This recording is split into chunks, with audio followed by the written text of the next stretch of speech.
देश इस समय आजादी का अमृत महोत्सव मना रहा है। आजादी के 75 वर्ष की विकास यात्रा को बीते 8 वर्षों में माननीय प्रधानमंत्री नरेंद्र मोदी जी ने जो गति प्रदान की है, उसका ही असर है कि आज भारत दुनिया की सबसे तेज गति से बढ़ती अर्थव्यवस्था बन चुका है और इस विकास की गाथा में कोई भी भारतीय छूटने ना पाए, इस बात का ध्यान भी माननीय प्रधानमंत्री जी ने हमेशा किया है। गरीबों, वंचितों के सामाजिक कल्याण के लिए प्रधानमंत्री जी ने जो योजनाएं सफलतापूर्वक तरीके से लागू की है, उसका लोहा आज पूरी दुनिया मान रही है।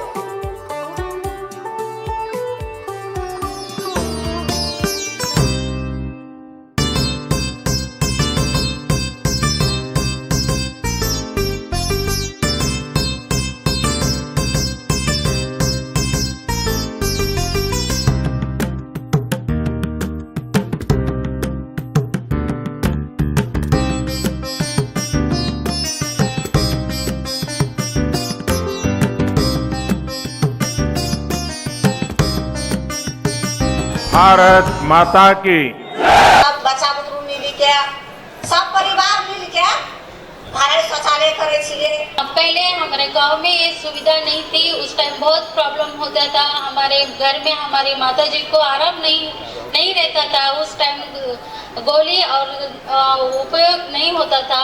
जब से हेल्थ एंड वेलनेस सेंटर हमारे यहाँ हुआ है, हमारे गांव में और हमारी माता जी को और हमारे सभी गांव वालों को बहुत उपयोग हो रहा है और हमारे घर तक हमारे लोगों को चेकअप कराया जा रहा है और गोली दवा फ्री में दिया जा रहा है। शहर के लगभग 1500 जगहों से लाखों लोग इस कार्यक्रम का हिस्सा हैं और जुड़े हुए हैं। माननीय प्रधानमंत्री जी, आपकी प्राथमिकता में हमेशा से देश के अन्नदाता यानी हमारे किसान शामिल रहे हैं और बीते वर्षों में आपने किसानों की आय को दोगुना करने से लेकर उनके आत्मसम्मान को बढ़ाने में जो प्रयास किए हैं, उसको लेकर देश के किसान आपके आभारी हैं। प्रधानमंत्री किसान सम्मान निधि योजना के माध्यम से आपने अन्नदाताओं के खातों में सालाना 6000 रुपए देने का जो भागीरथ प्रयास किया है, उसका फायदा देश के करोड़ों किसानों को मिल रहा है। प्रधानमंत्री जी, इस योजना के माध्यम से अब तक 1,82,000 करोड़ रुपए से ज्यादा की राशि हमारे अन्नदाता प्राप्त कर चुके हैं।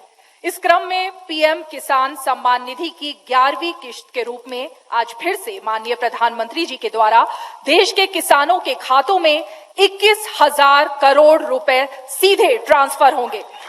हम अब माननीय प्रधानमंत्री जी से विनम्र निवेदन करेंगे कि वो कृपया बटन दबाकर प्रधानमंत्री किसान सम्मान निधि की 11वीं किश्त किसानों के खातों तक पहुंचाने की कृपया करें।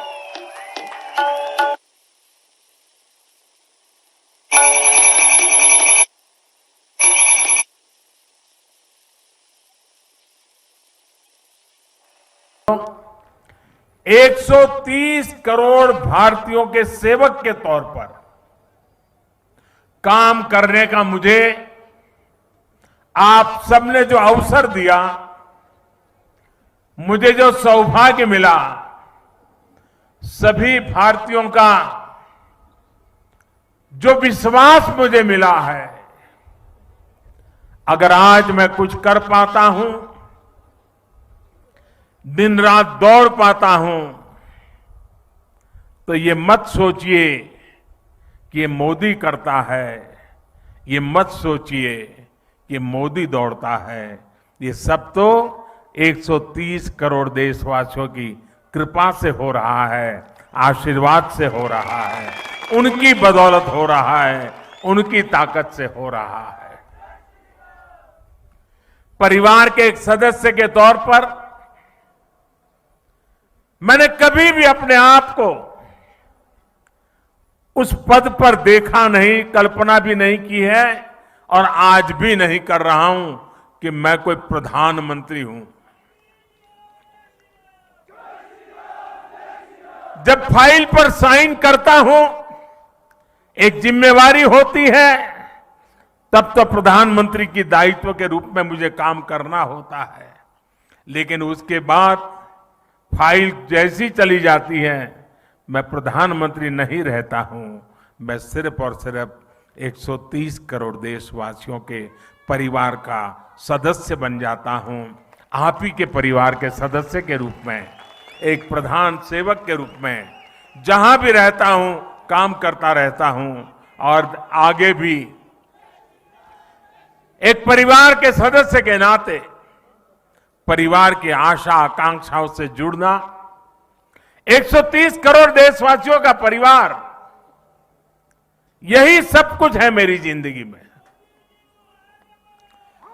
आप ही हैं सब कुछ मेरी जिंदगी में, और ये जिंदगी भी आप ही के लिए है। और जब हमारी सरकार अपने 8 वर्ष पूरे कर रही है, तो आज मैं फिर से इस देवभूमि से मेरा संकल्प भी दोहराऊंगा, क्योंकि संकल्प को बार बार स्मरण करते रहना चाहिए। संकल्प की कभी विस्मृति नहीं होनी चाहिए। और मेरा संकल्प था, आज है, आगे भी रहेगा। जिस संकल्प के लिए जीऊंगा, जिस संकल्प के लिए जूझता रहूंगा, जिस संकल्प के लिए आप सबके साथ चलता रहूंगा। और इसलिए मेरा ये संकल्प है, भारतवासी के सम्मान के लिए, हर भारतवासी की सुरक्षा, उस हर भारतवासी की समृद्धि कैसे बढ़े, भारतवासी की सुख शांति की जिंदगी कैसे मिले, उसी एक भाव से गरीब, दलित हो, पीड़ित हो, शोषित हो, वंचित हो, दूर सुदूर जंगलों में रहने वाले लोग हो, पहाड़ी की चोटियों पर रहने वाले, छूट-फूट रहने वाले एक आध दो परिवार हो, हर किसी का कल्याण करने के लिए जितना ज्यादा काम कर सकता हूं उसको करता रहूं। इसी भाव को लेकर के मैं आज फिर से एक बार इस देवभूमि से अपने आप को संकल्पित करता हूं। साथियों, हम सभी मिलकर भारत को उस ऊंचाई तक पहुंचाएंगे जहां पहुंचने का सपना आजादी के लिए मर मिट जाने वाले लोगों ने देखा था। आजादी के इस अमृत महोत्सव में भारत के बहुत उज्जवल भविष्य के विश्वास के साथ भारत की युवा शक्ति, भारत की नारी शक्ति, उस पर पूरा भरोसा रखते हुए मैं आज आपके बीच आया हूं।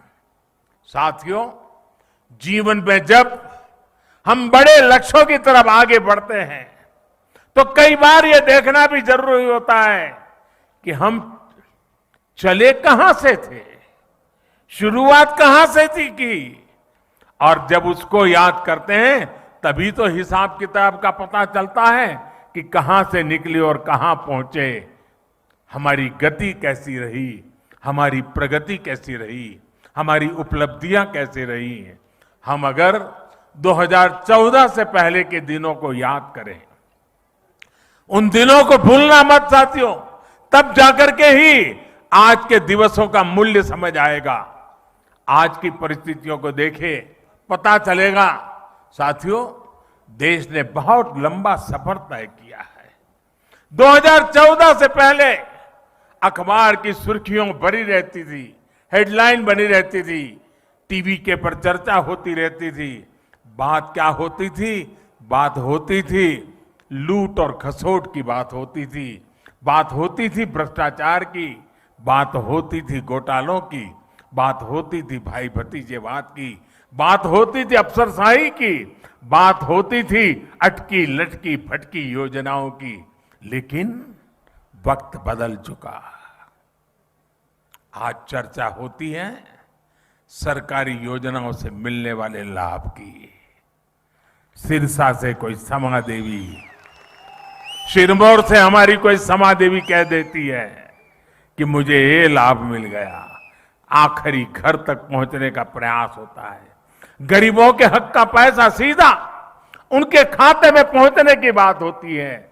आज चर्चा होती है दुनिया में भारत के स्टार्टअप की, आज चर्चा होती है, वर्ल्ड बैंक भी चर्चा करता है भारत के ईज ऑफ डूइंग बिजनेस की।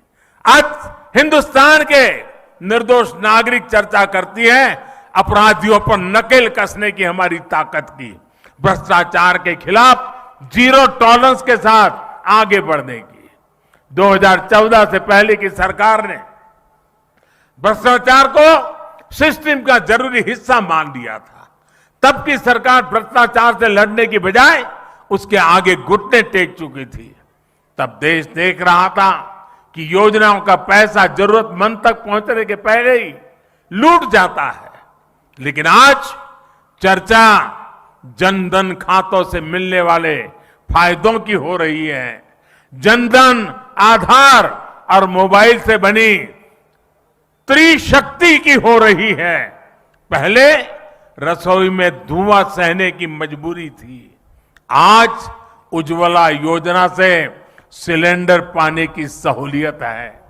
पहले खुले में शौच की बेबसी थी, आज घर में शौचालय बनवाकर सम्मान से जीने की आजादी है।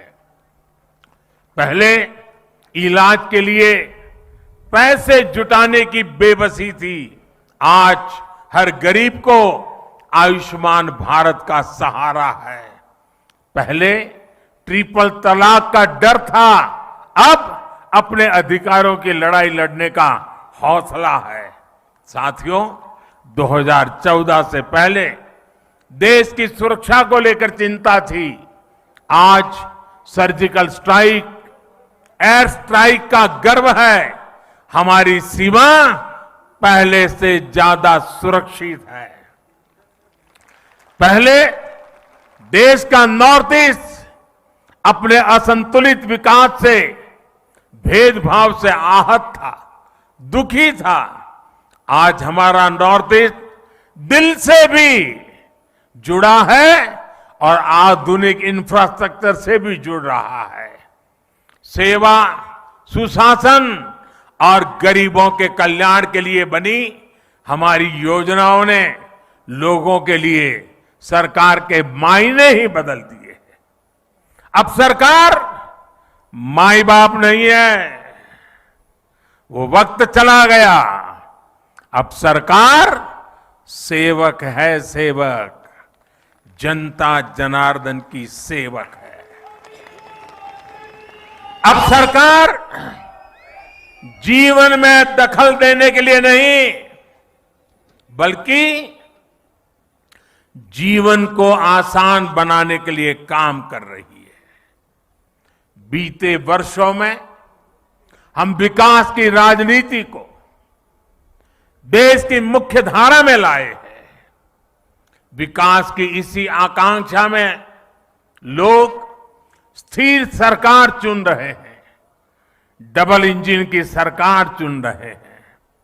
साथियों, हम लोग अक्सर सुनते हैं कि सरकारें आती हैं, जाती हैं, लेकिन सिस्टम वही रहता है। हमारी सरकार ने इस सिस्टम को ही गरीबों के लिए ज्यादा संवेदनशील बनाया, उसमें निरंतर सुधार किए। पीएम आवास योजना हो, स्कॉलरशिप देना हो या फिर पेंशन योजनाएं, टेक्नोलॉजी की मदद से हमने भ्रष्टाचार का स्कोप कम से कम कर दिया। जिन समस्याओं को पहले परमानेंट मान लिया गया था, हम उसके परमानेंट सॉल्यूशन देने का प्रयास कर रहे हैं। जब सेवा, सुशासन और गरीब कल्याण का लक्ष्य हो तो कैसे काम होता है, इसका एक उदाहरण है डायरेक्ट बेनिफिट ट्रांसफर स्कीम। अभी मैं जो कह रहा था, डीबीटी के माध्यम से, डायरेक्ट बेनिफिट स्कीम के माध्यम से 10 करोड़ से अधिक किसान परिवारों के बैंक खाते में सीधे 21,000 करोड़ रुपए ट्रांसफर हो गए। ये हमारे छोटे किसानों की सेवा के लिए है, उनके सम्मान की निधि है।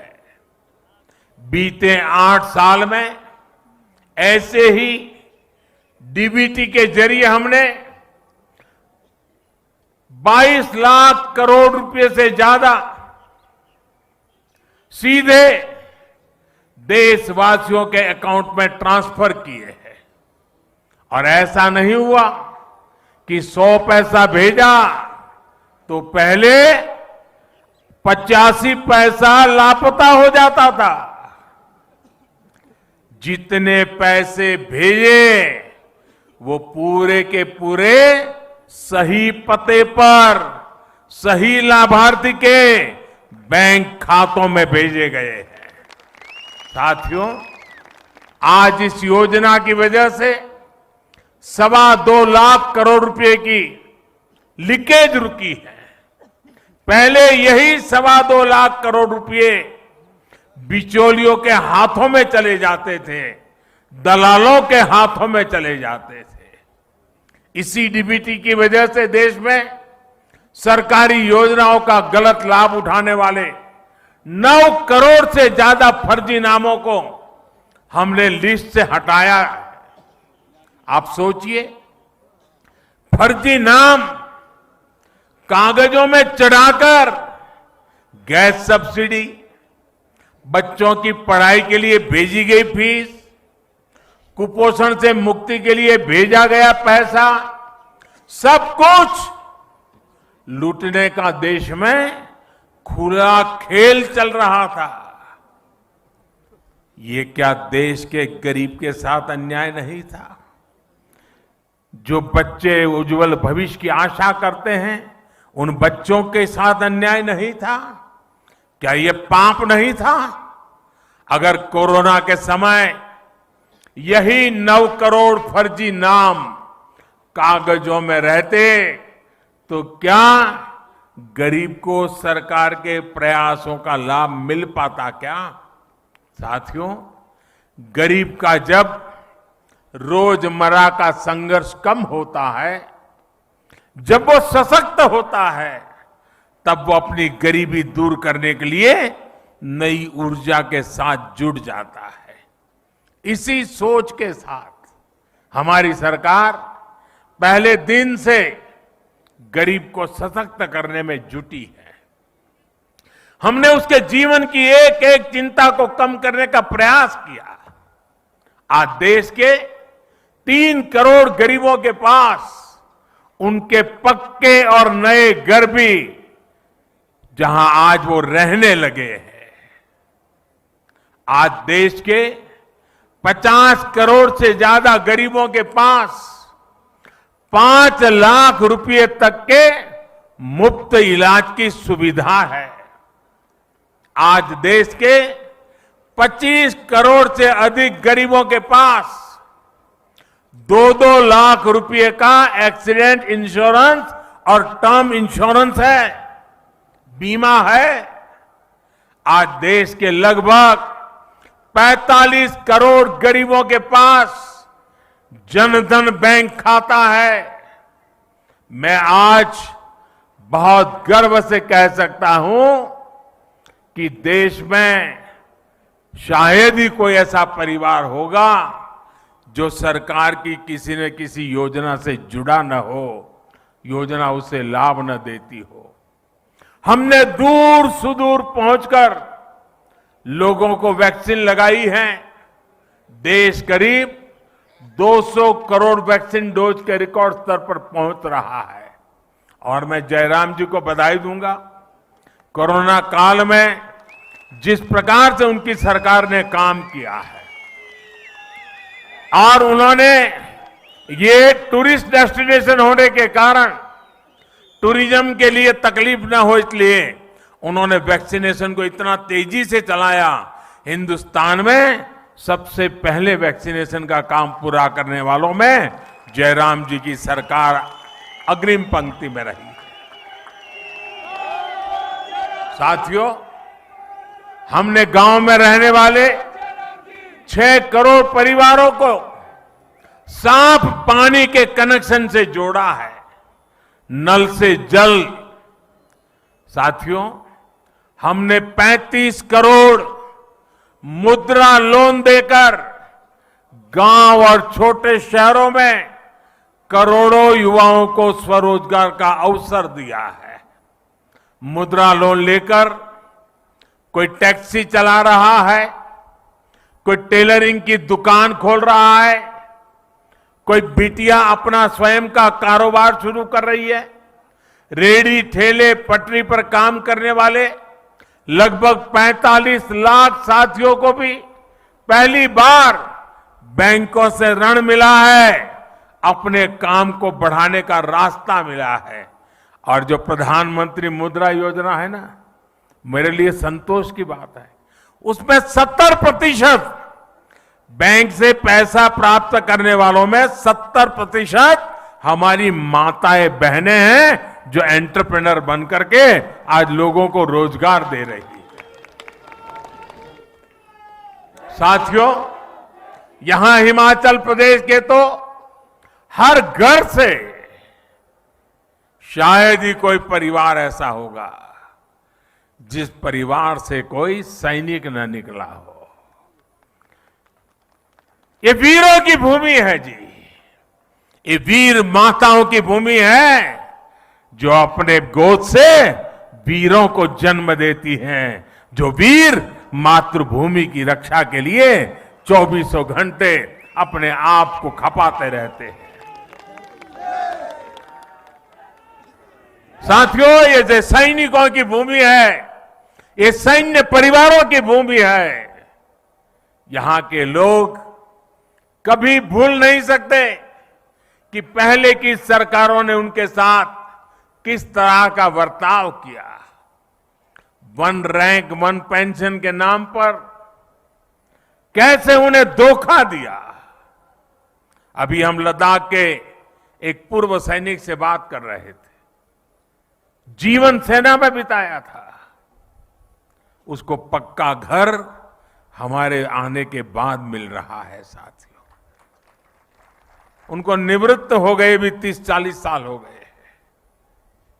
साथियों, सैन्य परिवार हमारी संवेदनशीलता को भली भांति समझता है। ये हमारी ही सरकार है जिसने 4 दशकों के इंतजार के बाद 1 रैंक 1 पेंशन को लागू किया। हमारे पूर्व सैनिकों को एरियर का पैसा दिया। इसका बहुत बड़ा लाभ हिमाचल के हर परिवार को हुआ है। साथियों, हमारे देश में दशकों तक वोट बैंक की राजनीति हुई है। अपना अपना वोट बैंक बनाने की राजनीति ने देश का बहुत नुकसान किया है। हम वोट बैंक बनाने के लिए नहीं, हम नए भारत को बनाने के लिए काम कर रहे हैं। जब राष्ट्र के नवनिर्माण का हो, जब लक्ष्य आत्मनिर्भर भारत का हो, जब इरादा 130 करोड़ देशवासियों की सेवा और उनका कल्याण करने का हो, तो वोट बैंक नहीं बनाए जाते, सभी देशवासियों का विश्वास जीता जाता है। इसलिए हम सबका साथ, सबका विकास, सबका विश्वास और सबका प्रयास की भावना से आगे बढ़ रहे हैं। सरकार की योजनाओं का लाभ सबको मिले, हर गरीब को मिले, कोई गरीब छूटे नहीं। अब यही सरकार की सोच है और इसी अप्रोच से हम काम कर रहे हैं। हमने 100% लाभ 100% लाभार्थी तक पहुंचाने का बीड़ा उठाया है। लाभार्थियों के सैचुरेशन का प्रण लिया है। 100% सशक्तिकरण यानी भेदभाव खत्म, सिफारिश खत्म, तुष्टीकरण खत्म। 100% सशक्तिकरण यानी हर गरीब को सरकारी योजनाओं का पूरा लाभ। मुझे ये जानकर अच्छा लगा कि जयराम जी के नेतृत्व में हिमाचल प्रदेश इस दिशा में बहुत अच्छा काम कर रहा है। हर घर जल योजना में भी हिमाचल 90% घरों को कवर कर चुका है। किन्नौर, लाहौल स्पीति, चंबा, हमीरपुर जैसे जिलों में तो 100% कवरेज हासिल की जा चुकी है। साथियों, मुझे याद है 2014 से पहले जब मैं आपके बीच आता था तो कहता था कि भारत दुनिया से आंख झुकाकर नहीं, आंख मिलाकर बात करेगा। आज भारत मजबूरी में दोस्ती का हाथ नहीं बढ़ाता है। और जब मजबूरी में दोस्ती का हाथ बढ़ाता है ना, तो ऐसे बढ़ाता है। बल्कि आज भारत मदद करने के लिए हाथ बढ़ाता है और हाथ ऐसे करके ले जाता है। कोरोना काल में भी हमने 150 से ज्यादा देशों को दवाइयां भेजी हैं, वैक्सीन भेजी है। और इसमें हिमाचल प्रदेश के फार्मा हब बद्दी की भी बड़ी भूमिका रही है। भारत ने सिद्ध किया है कि हमारे पास पोटेंशियल भी है और हम परफॉर्मर भी है। अंतर्राष्ट्रीय संस्थाएं भी मान रही है कि भारत में गरीबी कम हो रही है, लोगों के पास सुविधाएं बढ़ रही है। इसलिए अब भारत को सिर्फ अपने लोगों की आवश्यकताएं ही पूरी नहीं करनी है, बल्कि लोगों की जागी हुई आकांक्षाओं को भी हमें पूरा करना है।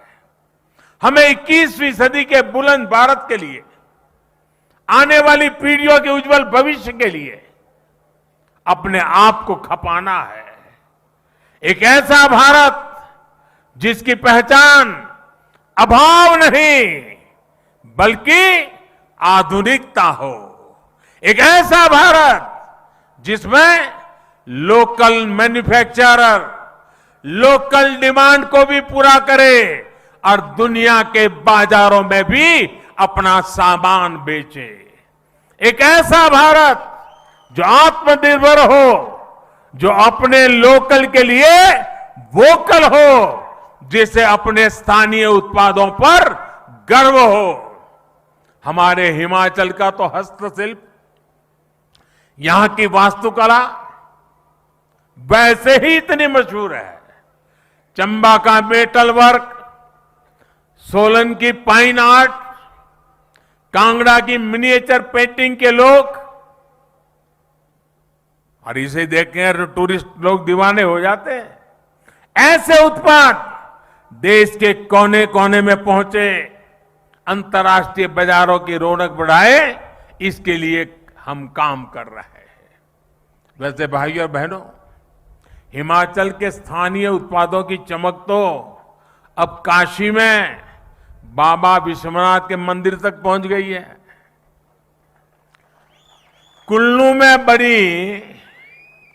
कुल्लू में बनी हमारी माताओं बहनें बनाती हैं। कुल्लू में बनी पोहलें सर्दी के मौसम में काशी विश्वनाथ मंदिर के पुजारियों और सुरक्षा कर्मियों की मददगार बन रही है। बनारस का सांसद होने के नाते मैं इस उपहार के लिए हिमाचल प्रदेश के लोगों का विशेष आभार व्यक्त करता हूं। साथियों, बीते 8 वर्षों के प्रयासों के जो नतीजे मिले हैं, उनसे मैं बहुत विश्वास भरा हुआ हूं, आत्मविश्वास से भरा हुआ हूं। हम भारतवासियों के सामर्थ्य के आगे कोई भी लक्ष्य असंभव नहीं है। आज भारत दुनिया की सबसे तेजी से बढ़ती अर्थव्यवस्थाओं में एक है। आज भारत में रिकॉर्ड विदेशी निवेश हो रहा है। आज भारत रिकॉर्ड एक्सपोर्ट कर रहा है। 8 साल पहले स्टार्टअप्स के मामले में हम कहीं नहीं थे।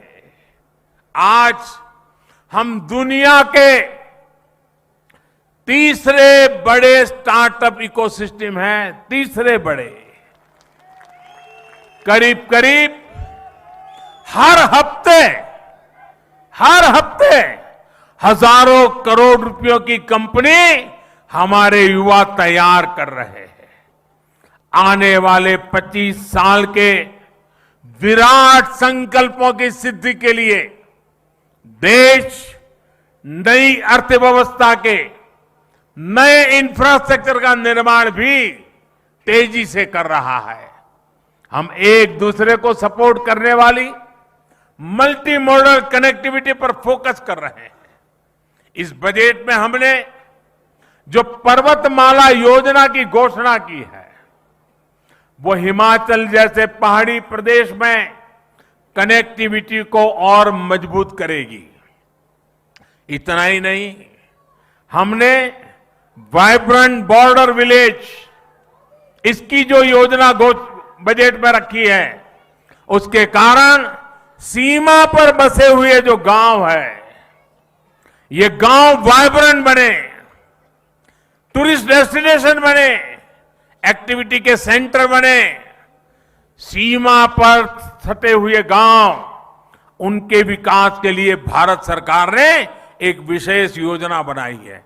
ये वाइब्रेंट बॉर्डर विलेज की योजना का लाभ मेरे हिमाचल के सीमावर्ती गांवों को स्वाभाविक रूप से मिलने वाला है। साथियों, आज जब हम दुनिया का सर्वश्रेष्ठ डिजिटल इंफ्रास्ट्रक्चर बनाने पर फोकस कर रहे हैं, हम देश भर में स्वास्थ्य सेवाओं के आधुनिकीकरण पर काम कर रहे हैं।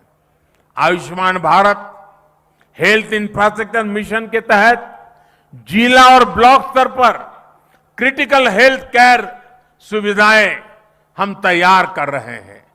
हर जिले में एक मेडिकल कॉलेज हो, इस दिशा में काम चल रहा है। और इतना ही नहीं, गरीब मां का बेटा बेटी भी अब डॉक्टर बनने का सपना पूरा कर सकता है। पहले तो हाल यह था कि अगर उसको स्कूली शिक्षा अंग्रेजी में नहीं हुई तो डॉक्टर होने के सपने अधूरे रह जाते थे। अब हमने तय किया है, मेडिकल और टेक्निकल एजुकेशन हम मातृभाषा में करने को प्रमोट करेंगे, ताकि गरीब से गरीब का बच्चा, गांव का बच्चा भी डॉक्टर बन सके, और इसलिए उसे अंग्रेजी के गुलाम होने की जरूरत नहीं पड़ेगी। साथियों, देश में एम्स जैसे बेहतरीन संस्थानों का दायरा देश के दूर सुदूर के राज्यों तक बढ़ाया जा रहा है। बिलासपुर में बन रहा एम्स इसका एक प्रत्यक्ष प्रमाण है। अब हिमाचल वासियों को चंडीगढ़ या दिल्ली जाने की मजबूरी नहीं रहेगी। साथियों, ये सारे प्रयास हिमाचल प्रदेश के विकास को भी गति देने का काम कर रहे हैं।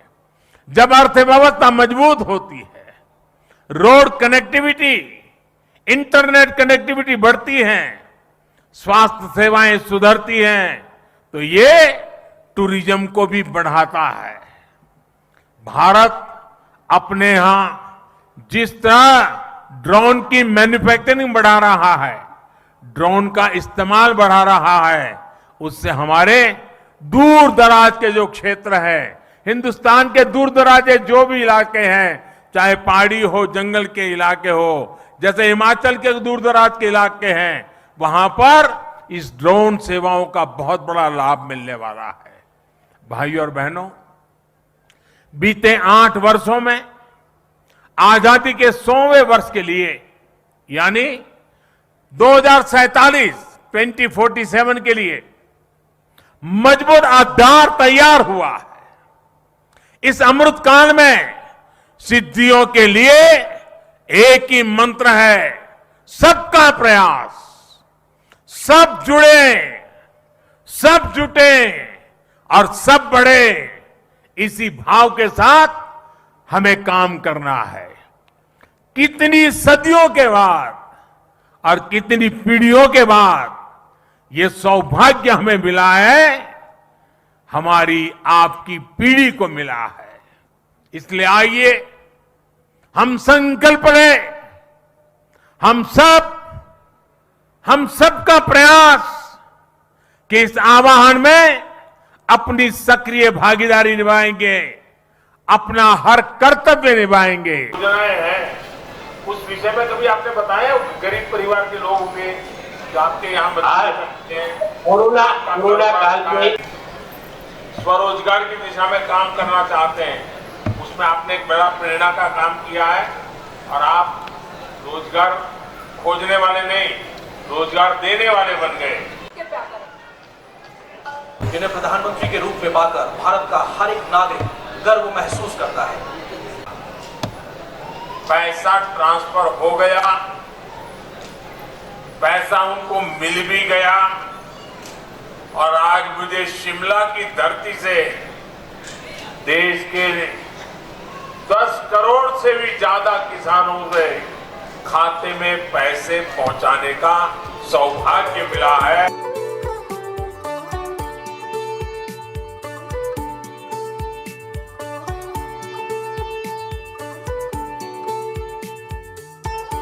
कहाँ के रहने वाले हो? सर्वोदय नगर। तो पढ़ाई कितनी की हो? ITI कंप्लीट हो। तो किराने का दुकान का 1.5 लाख रुपए का लोन हुआ। बढ़िया इससे दुकान करो, तरक्की करो, हैं? इसमें बढ़िया आगे रोजगार को बढ़ाओ और 1.5 लाख से 1.5 करोड़ के आदमी बन जाओ।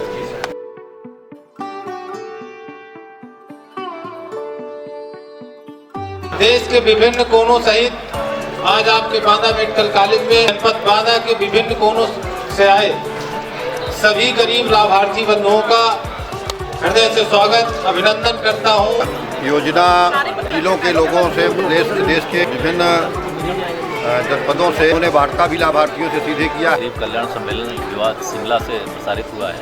इसमें हमारे देश के 10 राज्य और 10 डिस्ट्रिक्ट जुड़े हुए थे। इसमें केंद्र सरकार की 13 योजनाएं थी और हमारे राज्य सरकार की 2 योजनाएं थी।